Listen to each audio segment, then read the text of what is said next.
7h41, il est temps d'accueillir Adrien Gindre. Bonjour Adrien. Bonjour Boris. Votre invité ce matin est Marie Toussaint, qui est tête de liste Les Écologistes aux élections européennes. Bonjour Marie Toussaint. Bonjour. Après l'Espagne, l'Irlande et la Norvège, c'est un autre pays européen, la Slovénie, qui s'engage dans un processus de reconnaissance de la Palestine comme un État. Hier soir, interrogé sur LCI, le premier ministre israélien Benjamin Netanyahou disait « c'est la meilleure récompense possible au terrorisme ». Il conteste bien sûr ses choix. Que doit faire la France, de votre point de vue? Mais bien sûr, la France doit reconnaître l'État palestinien. Elle aurait dû le faire depuis longtemps. Et moi, je souhaite que l'Europe puisse reconnaître l'État palestinien. Et je pense qu'il n'y a pas de meilleur moment pour le faire que maintenant. J'entends Gabriel Attal reporter cette décision. Il dit que ça ne permettrait pas d'obtenir un apaisement ou un cessez-le-feu. Oui, mais vous savez, Benjamin Netanyahou, qui est un homme d'extrême droite, qui pilote un gouvernement d'extrême droite, déploie dans une forme de revanche une violence inacceptable sur le peuple palestinien, sur Rafah. Moi, je souhaite que la France et l'Europe agissent, demandent clairement un cessez-le-feu immédiat, suspendent l'accord d'association pour que Benjamin Entre l'Union Netanyahou... européenne et Israël. Exactement, pour que Benjamin Netanyahou s'arrête, qu'on cesse de leur exporter des armes. Il y a une urgence absolue à agir. Cette semaine, à l'Assemblée nationale en France, un député de la France Insoumise a brandi un drapeau palestinien. Il a été sanctionné pour ça. Il dit vouloir saisir la Cour européenne des droits de l'homme. Est-ce qu'il a raison de le faire ? En tout cas, on ne peut pas ne pas voir la combativité de M. Delegou. Bon, moi, je vais vous dire, je sais pas bien... Vous auriez brandi, vous, ce drapeau dans un hémicycle palestinien? Mais moi, ce que je veux, c'est que la France et l'Europe agissent. Voilà.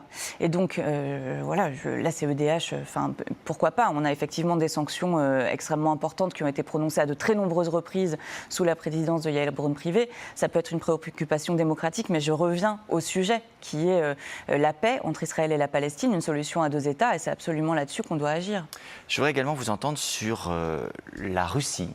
Dans une semaine, jeudi prochain, on commémore les cérémonies du débarquement en Normandie, 80 ans après le débarquement de 1944. L'Élysée a clarifié hier la position. Non, la Russie n'est pas invitée à ces cérémonies, contrairement à ce qui avait été dit ces dernières semaines. Est-ce que vous saluez cette décision ? Oui, je pense que c'est juste. Après, j'ai une colère que j'aimerais vous partager, Monsieur Gindre. Dites-nous. Ça fait 5 ans au Parlement européen que je me bats pour libérer l'Europe du gaz russe, comme d'autres écologistes avant moi. Je me suis battue depuis la guerre pour obtenir un embargo sur le gaz russe. En janvier de cette année, j'ai obtenu que l'Union européenne autorise les États membres à couper les relations gazières avec Vladimir Poutine. Et pourtant, au premier trimestre, Emmanuel Macron, son gouvernement, ont importé jusqu'à 600 millions d'euros de GNL russe. Ça veut dire qu'on a une armée en face de nous qu'on finance, très littéralement. On finance le régime de M. Poutine. Ça veut dire quoi? Quelle conclusion vous en tirez? Il y a un double discours français. Oui, tout à fait. Il faut arrêter, il faut taper Poutine au porte-monnaie, il faut arrêter de lui envoyer de l'argent. On lui en envoie pour le GNL, pour les engrais, pour l'uranium, là où Joe Biden a coupé le robinet. On a très largement réduit nos approvisionnements. D'ailleurs, certains sont même oui, mais achevés. Les importations de GNL ont explosé, Monsieur Gindre, alors que les réseaux gaziers nous disent qu'on peut tout à fait s'en passer. Ont été prises. Restons sur l'action du gouvernement français. Le chef de l'État, cette nuit, et ce matin, en l'occurrence dans la presse régionale, fait cette annonce. EDF rachète les activités nucléaires de l'américain General Electric. On parle en l'occurrence des turbines Arabelle, qui sont un équipement essentiel de nos centrales nucléaires. Est-ce que c'est une bonne nouvelle de voir ces activités nucléaires revenir dans un giron français ?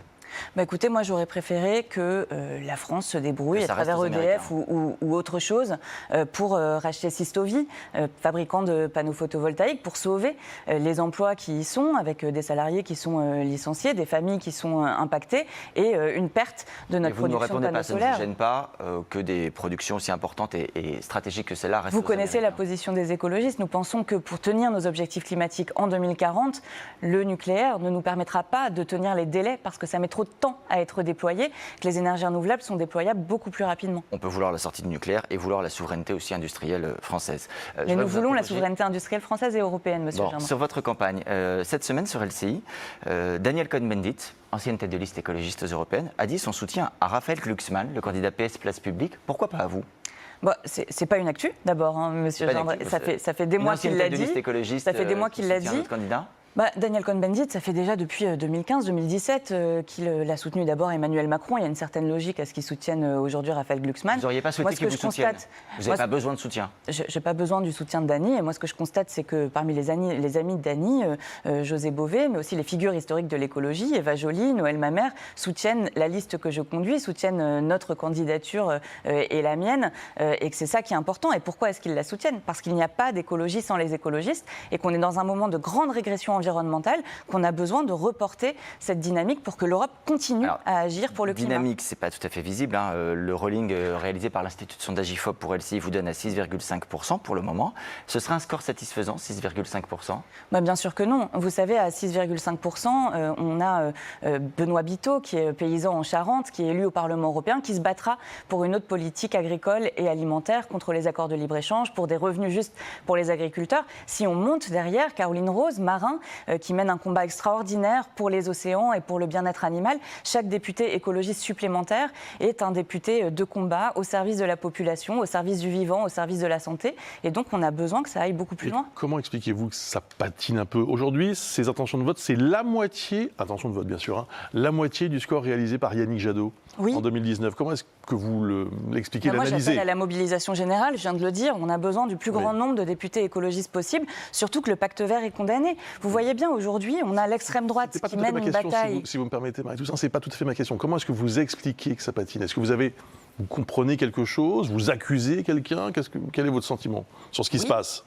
Oui, on a eu des avancées, obtenu des avancées grâce au vote pour les écologistes en 2019, pour la nature, pour le climat, pour la justice. Depuis, les lobbies se sont réorganisés, ils ont développé un discours anti-écologie et anti-écologiste. Ils nous expliquent à longueur de temps que l'écologie serait la cause du mal-être des agriculteurs, alors que c'est le modèle économique qui a été mis en place par la majorité. Vous avez le sentiment d'avoir tout bien fait, y compris au Parlement européen. Vous citiez le pacte vert à l'instant. Le pacte vert, il a fallu en partie commencer à le détricoter, par exemple pour répondre à la colère des agriculteurs. Qui se plaignaient des normes environnementales, de la bureaucratie, et ils ont raison. On a besoin de se débarrasser de la bureaucratie. Vous n'avez pas contribué vous-même à provoquer votre propre recul? Non, vous savez, nous, on a voté contre la PAC et le pacte vert s'est arrêté avant de commencer sur l'agriculture. Donc le malaise qui a été exprimé, il n'est en aucun cas lié aux décisions des écologistes. Nous n'y avons pas participé. Nous nous sommes battus aux côtés des agriculteurs contre un modèle qui les empêche de vivre dignement de leur travail.